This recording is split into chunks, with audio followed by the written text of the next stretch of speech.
Six, Black ownership rights have been preserved to land in Florida, according to the Adams-Onis Treaty. 7, if blacks have received the $50 million stolen by whites from the Freedmen's Bank, the exceptionality of Black Americans is their best, but so far unused pathway to socioeconomic competitiveness, independence, and self-sufficiency. I'm going to stop on that point, and we're going to take a breath.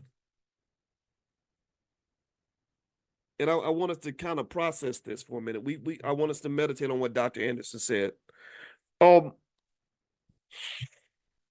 Here's what I'm getting from this. It seems that what Dr. Anderson is saying is that you live in a country that wants to lump you in with everybody else. They want to act like what you went through and what you lost was not that important. That all that matters is how we move forward from here, and the past is just the past, which means the past doesn't matter anymore. I beg to differ. That is simply not true. The present is nothing more than an accumulation of actions that have been taken during the past. That's all the present is. Everything that you see around you, when you walk through a city like Seattle and you see $1 billion, $100 million, $200 million, $1 billion buildings all throughout that city, and you realize that not one of those buildings is owned by a Black person, there's a reason for that. Why is it that so many of these institutions are not owned by Black people, but were built by Black people? So a debt is owed, and it's owed because you are unique and exceptional. There's no other group of people in this country that can say they went through what we went through, that they had the same experience, they had the same theft that occurred for our families. And so the question becomes, what are you going to do about that? What are you going to do about that? Because that's a lot. That's a big debt. If somebody owes you $3,000 and they only got $3,500 in the bank, they're not going to give you that money because they owe it to you. They're not going to give that money to you if they don't have to.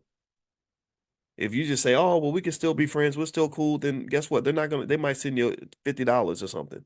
They're not going to give you that $3,000 if they've only got $3,500 in the bank. So you're dealing with a country that is in an enormous amount of debt, and they tend to only pay for things that they have to pay for. They send money over to Israel because the Israelis have a very powerful lobby. They have AIPAC, and they force them to pay that money. They make them do that. They know that if they don't write those big $100 billion, $50 billion checks, that they're not going to get reelected. So you have to force their hand. Can you force it? When we got the Obama administration, Russell Simmons and I pushed the Obama administration to do something on incarceration back 9 years ago. We had to make them do it. They didn't want to do it. And it was crazy because it was something they promised they would do. They just were like, well, we don't have to keep promises to Black people because nobody's making us do it. When FDR was talking to Black people about civil rights and everything else, he said, okay, great, go out there and make me do it. So I really, instead of making this all about how evil white people can be, because we know we got evil white people out there, but I don't hate all white people. This is not a hatred conversation. Instead of us sitting around and doing the typical Negro tradition of complaining about how white folks done did us wrong, after we finish that conversation, I need us to talk about how we're doing ourselves wrong. Before you talk about how they're selling you short, you got to talk about how you're selling yourself short. So what are you commanding? What are you demanding? Or are you just so eager to go out and just support your favorite politician and literally expect nothing in return? That's awkward. That's very weird. That's very unhealthy. That's a mental illness. I don't care who you vote for, whether you vote for Trump, Harris, or something in between, or you vote for nobody. I just ask you to consider the logical action of quid pro quo. Logically saying, okay, now that I'm supporting you, here's what I need you to give me, or I won't support you anymore. If you cannot say that, then you will never be respected. You will always be taken advantage of. They're always going to use you because all pimps love to use a sucker. Any pimp loves to use a sucker. Politicians are pimps. They will use you up if you don't ask for anything because they got somebody right behind you who is demanding what they want. Israel they demand what they want. You know, the gay community, they're demanding what they want. When the immigrants start voting, they've got leadership that's going to demand what they want. So what are you going to do?